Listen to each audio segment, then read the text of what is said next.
The Dodgers have brought in a lot of new friends this offseason. Could they bring back some old friends too? Let's talk about it live on Locked On Dodgers.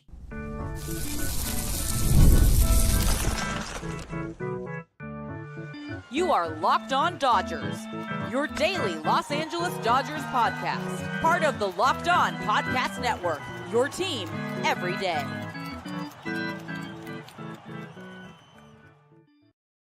Hey, Dodger fans, this is Locked On Dodgers, part of the Locked On Podcast Network, your team every day. Thanks to our everydayers for making Locked On Dodgers your first listen every weekday morning. And thanks to those of you who are with us live here on Monday evening.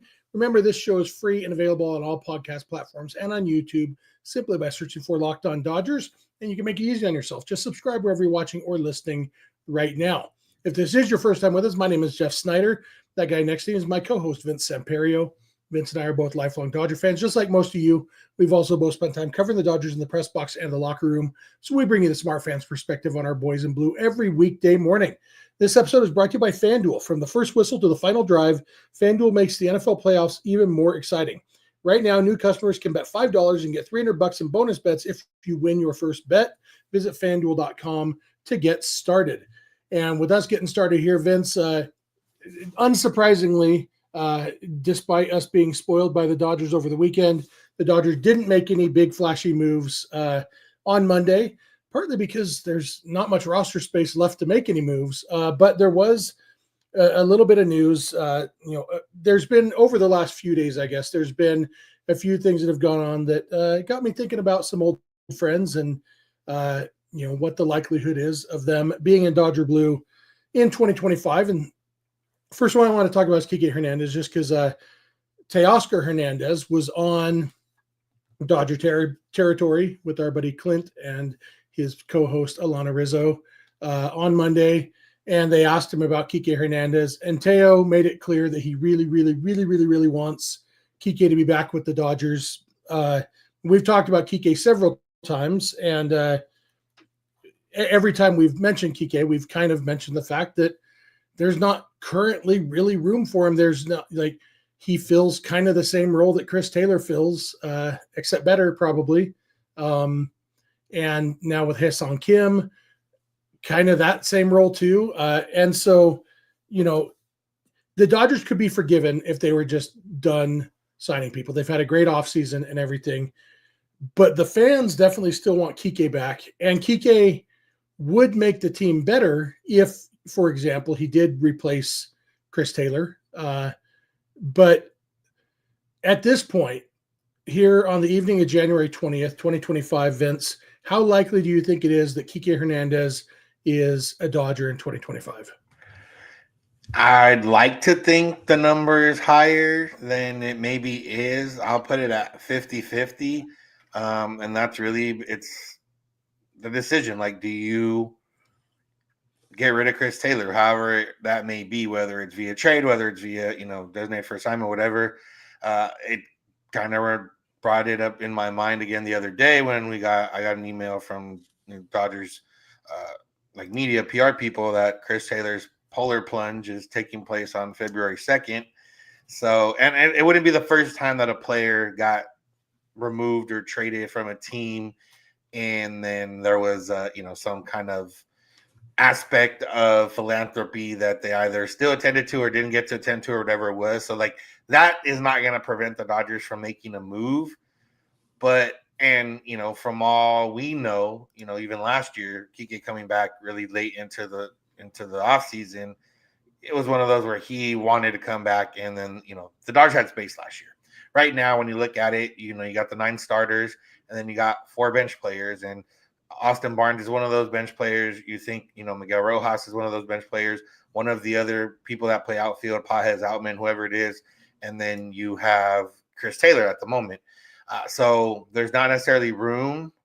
You could, it's one of those where I don't know, I think it's 50-50. And I honestly think that, it really comes down to how they feel personally and professionally about Chris Taylor. Yeah, and I think Clint and I talked about this a little bit the other day, that, one of the reasons I do think if they sign Kiké, it won't happen before spring training starts, is because Chris Taylor is a guy who I think could still have some value to some teams as spring training gets going and injuries happen or whatever, as things start happening, then spots open up. And it's not, the Dodgers are never going to get a lot in a trade for Chris Taylor. But I do think Chris Taylor might become more tradable as spring training goes on and guys get hurt on other teams or whatever, and there becomes an opening for a utility guy. And the other reason that we talked about why I do think it's unlikely to happen before spring training is because of Chris Taylor's charity event. I do think the Dodgers wouldn't make a move right now when we're now 13 days before that. There's no urgency to do that. One of the ones, I don't know if this is the one you were thinking of, when the Dodgers traded D. Gordon to the Marlins, Chris Hatcher, one of the guys coming back to the Dodgers from the Marlins, was over in like the Middle East or something on a trip for the Marlins when he found out the Marlins had traded him. And I don't think the Dodgers would allow something like that to happen. I think that they will wait at least until after the charity event because, like I said, there's no harm in waiting. And I think his trade value will be higher. I think he's tradable right now. Obviously, they'd have to eat some of the money, but I think he provides enough value on defense and enough potential upside on offense that they could trade him to somebody in the right deal. But I think that trade value would be higher in spring training as more openings come up for different teams. Yeah, I think it'd have to be a significant amount of money that gets ate. Just for the simple fact, like, you could find a utility guy in your minor league system that could feel similar, based on what we've seen from Taylor. Obviously, negative to start the season and then got positive more as the season went on. It's just one of those weird things. Like, it feels weird that, with Chris Taylor. And I guess the other part is, and they probably wouldn't do this at the 6-man rotation, but, they could try to maneuver enough things to get to the point where Ohtani counts as a two-way player again. And they could have 12 pitchers plus Ohtani, so 13 total, go with a 7-man bullpen, 6-man rotation, and try to carry all these guys. I don't think that's going to happen. They're always going to take more pitchers than position players. I think it's one of those where I think if they had a legitimate shortstop, I think Miguel Rojas probably would have got traded by now. And not Mookie's not legitimate, but they need some kind of protection plan in case it doesn't work out right now. Yeah, that's probably true. And when it comes down to Kiké himself, Kiké, after he got glasses, was a solid hitter. Obviously, he has had clutch performances in the postseason for the Dodgers. He doesn't get overwhelmed by the moment there, which is important. And he's a good defensive third baseman. If Max Muncy were to get injured again, there's a lot that Kiké brings.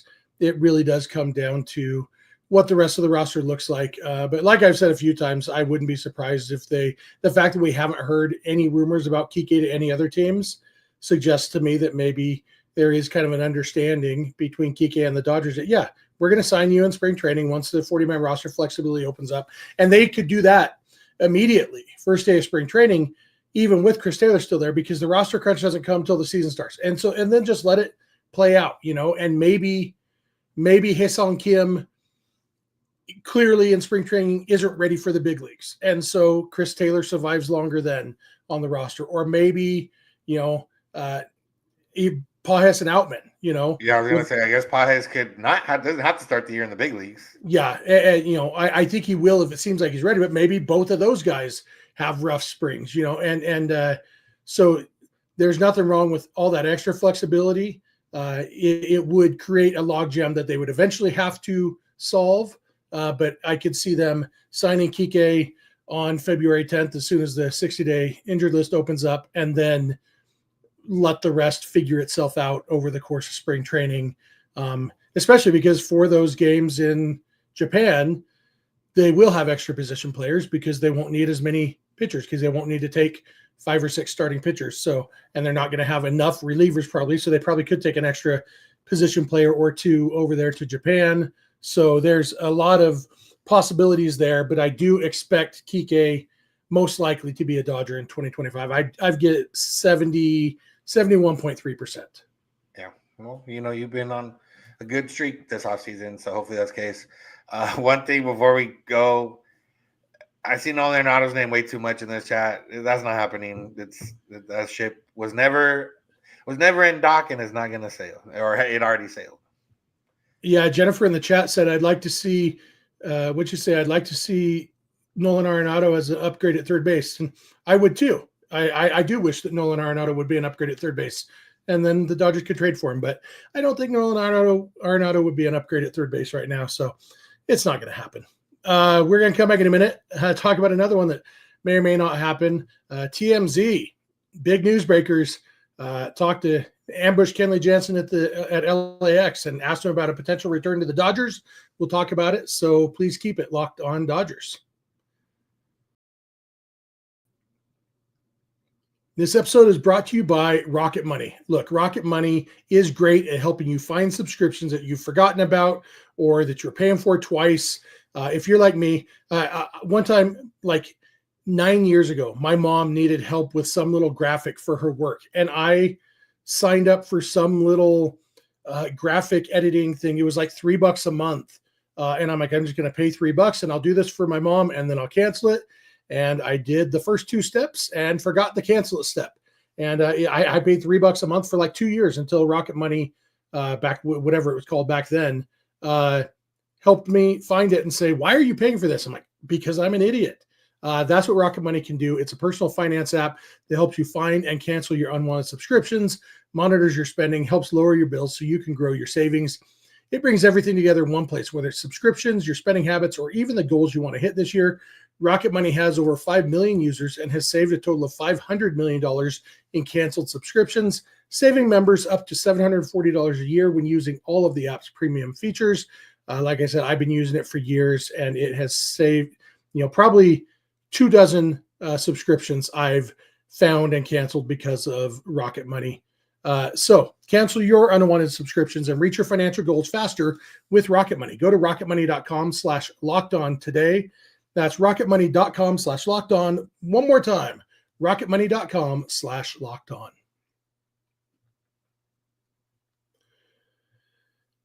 We are back. Thank you for making Locked On Dodgers your first listen every weekday morning. Thanks for being with us live here on Monday evening. If you are, we appreciate that. Wherever you consume us, we appreciate you doing it every day. If you're not with us every day, it's easy to become an everydayer. Just watch or listen every weekday morning or every night before weekday morning if you like to be with us live. Also, for your second listen, be sure to check out Locked On MLB, hosted by our buddy Paul Francis Sullivan, a.k.a. Sully. Also, be sure to check out Locked On Sports Today and Locked On Sports Los Angeles on YouTube. And go beyond the podcast and become a Locked On Dodgers insider by going to joinsubtext.com/LockedOnDodgers.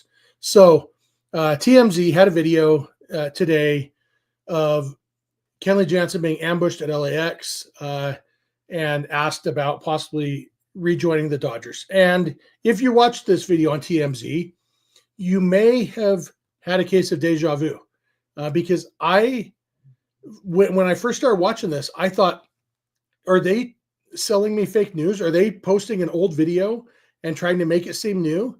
And then because I'm like, I've seen this video before. But then they asked him about, the Dodgers signing Roki Sasaki and Shohei coming back to pitch. I'm like, no, this is fresh. So I searched TMZ's site, and sure enough, December of 2022, same airport, same TMZ reporter, even with the same opening line. What are you doing here in LA? And Kenley saying, I live here. And the guy saying, oh, I didn't know that. And then asking, what do you think about coming back to the Dodgers? And just like in December 2022, I guess it's a little bit different this time because Kenley's actually a free agent this time. Back then, he was just rumored to potentially be on the trading block by the Braves. But now he actually is available. But Kenley's answer was basically the same. Like, yeah, I love the Dodgers. They're great. And TMZ sold it as Kenley Jansen open to a return to the Dodgers. Of course, he's open to it. The Dodgers are a good team, and he's available. So here we are talking about events. Before we get into details, quick knee-jerk reaction. Give me a percentage on the chance that Kenley Jansen is a Dodger in 2025. 2%. -7. Yeah. -7%. It just, it's not even really a rumor, but, it's with the Dodgers didn't sign anyone yesterday, so there's something to talk about. And, Kenley Jansen is definitely somebody that brings up strong feelings in different ways for Dodger fans, but it doesn't make sense for the Dodgers. It doesn't really make sense for Kenley Jansen other than he gets to live where he already has a house. And, yeah, there's no reason. We talked about this before, like with Jansen. He's at the point where if he's not a closer, for the most part, the way the Dodgers bullpen has been constructed the last few years, like he's not good enough to be a general reliever in the bullpen other than, maybe your seventh, eighth guy. And if it's your seventh or eighth guy for the type of money he may command, maybe not this offseason, but in off seasons past, not worth it. Specifically this offseason, yeah, not worth it, especially the way the Dodgers bullpen is right now. Like, no shade at Kenley Jansen, but he'll sign a 1-year deal, or not a 1 year. He'll sign a 1-day contract when he finally decides to retire, and he'll retire as a Dodger. But until that point, there's no reason to see him in Dodger blue.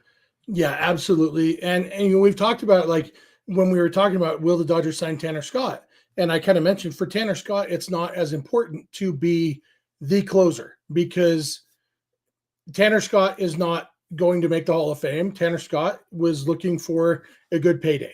Kenley Jansen is trying to make the Hall of Fame as a closer, which means Kenley Jansen is going to sign somewhere where he will be the closer, where he will get as many saves as possible. He's the active leader in saves. That's 447 career saves. And I'm sure he has his eye on that 500 number. Kenley Jansen, if the Dodgers signed him, he would be their number 6 reliever, something like that. Definitely wouldn't be getting regular save opportunities. Like last year, the Dodgers had 14 guys get saves. And so I'm sure Kenley would get some saves if the Dodgers signed him, but he wouldn't be a closer. So that explains why Kenley wouldn't actually be interested in coming to the Dodgers. And then the flip side is the Dodgers are already in a situation where, like right now, Ryan Brazier is their 7th and final reliever, quality-wise, probably.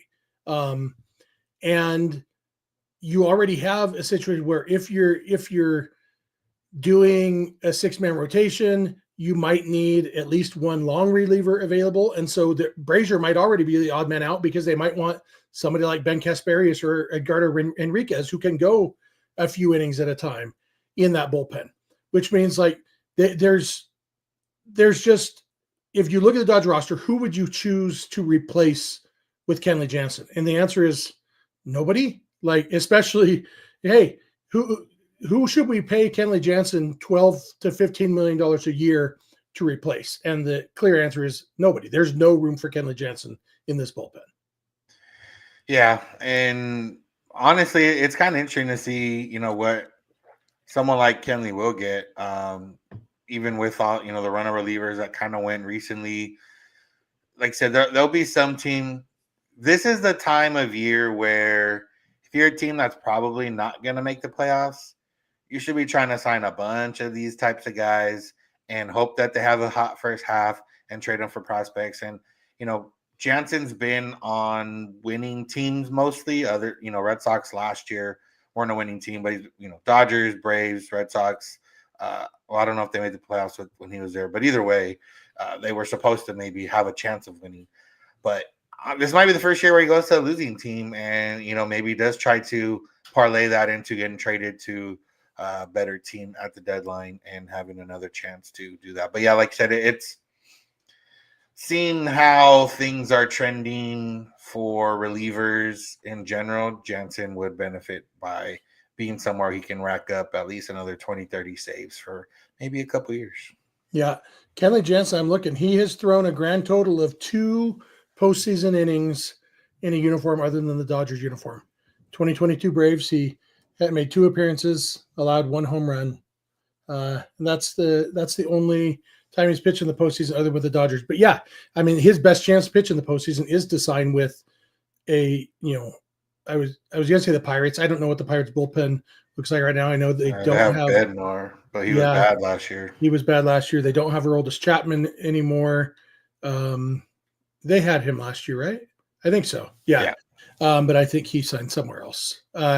So anyway, but some team like that, a team that's not going to be in contention and might trade him to a contender at the trade deadline. None of those things describe the Dodgers. So thank you, TMZ, for giving us that nothing burger that made us think, is this a rerun? But if it was a rerun, I assume our conversation about it in December of 2022 was very similar to this one too. Probably the same. Yeah. We should have just played found that clip and played that, because Kenley didn't fit then, and Kenley fits even less now. So, one other K who might be coming back is Clayton Kershaw. We're going to dig into him a little bit when we come back, and then talk a little bit about some uniform number news. So please keep it locked on Dodgers. This episode is brought to you by FanDuel. From the first whistle to the final drive, FanDuel makes the NFL playoffs even more exciting. And right now, new customers can bet $5 and get $300 in bonus bets if you win your first bet. That's $300 to keep the action going. The FanDuel app is easy to navigate, and the variety of bets keep every game exciting. You can do so many different kinds of bets. And when you're looking at your first $5 bet, since you want to win it so you can get your $300 in bonus bets, usually in the NFL playoffs, by the time you get to the conference championships like we're at right now, the games are a little bit more evenly matched. But looking at the odds on FanDuel, and looks like you might have a little bit of a mismatch. The Washington Commanders were kind of a surprise team, pulling off the upset last week, and so they will be taking on the Eagles. The Eagles are currently minus 270 favorites to beat the Commanders. If you think that's right, you think the Eagles are going to win that game, put your $5 on the Eagles to win that, and then boom, if they win, $300 in bonus bets that you can use to do all sorts of fun stuff. Just visit FanDuel.com to join today and get started with $300 in bonus bets. That's FanDuel.com. Make this playoff season unforgettable with FanDuel, an official sportsbook partner of the NFL. Hey, we are back. Thank you again for making Locked On Dodgers your first listen every weekday morning. Thanks for being here with us live. Be sure to check out Locked On Sports Today and Locked On Sports Los Angeles on YouTube. Become a Locked On Dodgers insider at joinsubtext.com/LockedOnDodgers. And, Clayton Kershaw, he said late last season that he's coming back, and then it was really obvious in context, but even just in case it wasn't, people asked specifically, does that mean with the Dodgers? And he said yes. And then at the victory celebration after World Series, he yelled Dodger for life. Clayton Kershaw is clearly not going anywhere. And yet I still keep seeing, I was watching the MLB Network breakdown of the Roki Sasaki signing the other day. And they were talking about the Dodgers starting rotation and said something like, and there's a chance Clayton Kershaw could be back later in the season. And it's like, I guess nothing's a sure thing until it's set in stone. And there could be a setback for Kershaw in his rehab or something. But other than Kershaw getting hurt again or Kershaw deciding to retire, it's hard for me to picture any scenario where Kershaw isn't back with the Dodgers at some point this season. What about you? Yeah, I mean, that's what everything that's been said, that's what it feels like. I know, Kershaw still, I don't think he's been around this offseason, but I don't think legally probably can't right now. But yeah, Clayton Kershaw's coming back. He's going to be a Dodger. And the only thing that will stop that from happening is if he doesn't recover from the injuries that he had. And yeah, I don't think there's not much to say here other than if anyone's saying maybe they just don't want to, I don't know. It's happening. Yeah, it feels a little bit like all the people trying to hype up the Padres as legitimate contenders for Roki Sasaki. It's like, oh, I guess their job is boring if they just say, okay, yep, Kershaw will be back with the Dodgers. Yep, Roki Sasaki's obviously going to sign with the Dodgers. They have to talk about something. But yeah, it seems like if you're trying to drum up some sort of intrigue, it wouldn't be with the guy who already said, yes, I'm coming back to the Dodgers. Like, the only thing that hasn't happened is the contract, and knowing where he stands in relation to 3,000 strikeouts, knowing, what the Dodgers are likely to be looking at with their starting rotation, that, yeah, there's going to be somebody who needs a break at some point during the summer, and Kershaw can slot in as that sixth starter and get at least his 6 or 7 starts to get his his milestone number, and then, see how it's going and see if he's pitching well.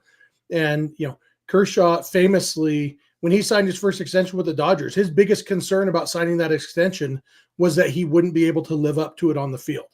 And that's the kind of competitor he is. He's not going to, I think last year, I think Kershaw was probably a little bit relieved to not have to pitch in the postseason, knowing he wasn't the Dodgers' best option. And I think in previous years, Kershaw would have battled through that toe issue, knowing, well, the Dodgers need me. If they have a chance, it's going to be because of me. He's obviously he loves the team, and he's pretty realistic about his own abilities. And so he's going to be back, and how long and how often he pitches will mostly depend on how well he pitches. Yeah, words can always be, misconstrued or changed or whatever the case is. But Kershaw's essentially said if he continues to play, the longer he continues to play, it's going to be the Dodgers or the Rangers. That was before this last season when they won it all. And now it would be the weirdest thing ever to now at this point when the Dodgers have built the team that they've built and have the offseason they had to not come back now. Like it wouldn't make any sense at all. So yeah. GI in the chat says the only problem I see with Kershaw is how are they going to fit him on the 26-man roster without somebody on the current roster going on the IL or traded? I mean, your answer is in your question. Somebody always goes on the IL. The answer to every Dodgers question has always been somebody got hurt. Going back to at least back in, 2014, 2015, when the Dodgers had Yasiel Puig and Carl Crawford and Andre Ethier and Matt Kemp. They had 4 starting outfielders, and the 4 of them were all healthy at the same time for a total of 7 games. It's not a problem. And that's the way it's going to be, whether it's, a real injury or just hey, Tyler Glasnow, you're having a great season and we want to make sure you're fresh for October. Why don't you take a month off? Because, you're back. You're 9 feet tall. Your back is creaking a little bit again. Take some time off. Whoever it is, there's always going to be an injury to make room on the roster. And obviously Major League Baseball is cracking down on the phantom IL, but this Dodgers pitching staff doesn't need to make up injuries. There's plenty of stuff that a doctor would say, yeah, you could definitely benefit from taking a month off. And that's all you need for an IL stint. It doesn't have to be you are physically unable to pitch. If you pitch, your arm will explode. It's like, no, you would benefit from some time off, medically speaking. And I don't think the Dodgers have any problem finding room on the IL with this current staff. Yeah, and there's guys that can be moved around, and there's, I guess, the bullpen. I guess there's not too many option spots here, so that's kind of the tough part. But by the time Kershaw gets back in June or July, some will happen, unfortunately, probably. Yeah. Richie in the chat is so close to an epiphany. If I was Clint, Jeff would be reading my comments in the chat. Just think, Richie, you're so close to realizing that if you were Clint, a lot of things would be different. Last thing that we want to talk about a little bit is just a little bit of number news. We found out that Miguel Rojas is going back to number 72, the number that he wore his rookie year with the Dodgers, so that Roki Sasaki can have number 11. No word on what number Robert Von Scoyoc will wear because he has been number 72. I think most of the Dodgers coaching staff moved to numbers in the 90s recently, but Von Scoyoc, I think, was still 72. That's what I read anyway. But, that probably doesn't matter much. I don't know if does he even wear a jersey, and I think he's just usually got the pullover onto the dugout. That's why I have no idea. I doubt he's ever put a jersey on. Yeah. But then going along with that coaching staff number thing, something I've been meaning to bring up, the Dodgers roster currently lists Michael Conforto as number 30. And that is Dave Roberts' number. That was the number Dave Roberts wore when he played for the Dodgers. He wore it because Maury Wills wore it. And seems like we're on a path to that number being retired when Dave Roberts goes in the Hall of Fame as a manager. But Michael Conforto did wear number 30 with the Mets. And then with the Giants, he didn't because 30 is retired for Orlando Cepeda. But I wonder, I haven't seen anything official about this other than just looking at their roster. Do you really think Michael Conforto is going to wear number 30? Yeah, I don't know. Usually when they throw the numbers on the actual team roster online, that's usually pretty accurate. But as of now, Dave Roberts is also listed at number 30. So who really knows? Dave Roberts is the type of guy that would give up his number to a player if they really wanted it. But also, like you said, it comes with a little bit of ramifications for the future. Maybe if he ends up wearing 2 numbers, they'll just throw him up there with something, maybe some ring, like a hand with ring or something like that. But it wouldn't surprise me if Conforto wears 30 because Dave Roberts is that kind of guy. Yeah, I guess so. And maybe, if Roberts does change to a number in the 90s, it's more practical to retire a number in the 90s anyway, because that leaves 30 open for future players, so we don't end up like the Yankees where all the good numbers are retired. But yeah, I thought that was interesting. I'm interested to see in a few weeks at the latest if Michael Conforto really is number 30, or if that was just kind of you would think that would have been something there was news about if Dave Roberts was changing his number. But I meant to have Clint ask Dave Roberts about it when he had him on the show last week, but I didn't think of it till after the fact. So yeah, that'll be interesting to see. You have any thoughts on Roki wearing number 11? No, not really. Is that what he wore over there in Japan? I don't know. Yu Darvish wears number 11, right? Yeah. I think Roki was. Now I think he's number 17 in Japan, which obviously is taken. And 17 and 18 are historically numbers that Japanese pitchers like to wear in the big leagues. But obviously, Roki came third in the line of Japanese pitchers, and so he doesn't get 17 or 18. 11. Nice of Miguel Rojas to give it up. He said they haven't had any conversation about any sort of payment for it. He just did it out of the goodness of his heart. He even said, I like to think that me giving him the number was part of what talked him into coming to the Dodgers. So, it seems like they knew ahead of time that he wanted number 11 if possible. So. Hey, Joe Kelly did it last year for Ohtani. Miguel Rojas did it this year for Roki. I don't know if he'll get a Porsche, though. Last year, I guess it was more the wife kind of recruiting, but she gave up the number for him, so. Yeah, and Roki probably doesn't have a sponsorship deal with Porsche like Shohei does. So he'd actually have to pay for the Porsche to give it to her. And I doubt that Shohei paid for that one, but true. Who knows? Because Shohei doesn't make that much money. He's only getting $2 million a year.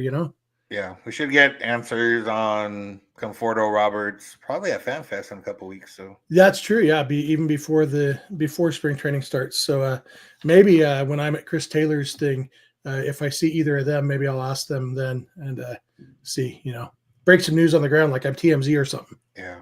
Well, I think FanFest is before that. So okay. All right. You got anything else for today, Vince? No, it feels weird to have an episode where we're not talking about the Dodgers signing somebody or the ramifications of them signing somebody. So, hey, go sign somebody tomorrow just for fun. Yeah, absolutely. Make it happen. That'll do it for us for today. Thank you all for being here with us. Big live group, live chat going on there. So we appreciate all of you. Thanks to our everydayers. If you're not an everydayer, it's easy to become one. Just watch or listen every weekday morning and make that easier on yourself by subscribing wherever you're watching or listening right now. Be sure to check out Locked On Sports Today and Locked On Sports Los Angeles, 2 24/7 streaming channels on YouTube from the Locked On Podcast Network. You can also go beyond the podcast and become a Locked On Dodgers insider by going to joinsubtext.com/LockedOnDodgers. You can follow us on social media, Twitter, Instagram, and TikTok at Locked On Dodgers. Vince is on Twitter at VinceSense91. I'm on Twitter at Snydog, and both of our DMs are open over there. You can also email us at lockedondodgers@gmail.com or send us a voicemail or a text message to 323-863-LOCK5625. We are here every weekday morning, and we hope you'll be here with us. When you get in your car or sit on your couch, tell your smart device to play podcast Locked On Dodgers. And remember, you don't have to agree. You just have to listen. We'll talk to you tomorrow. Have a good one.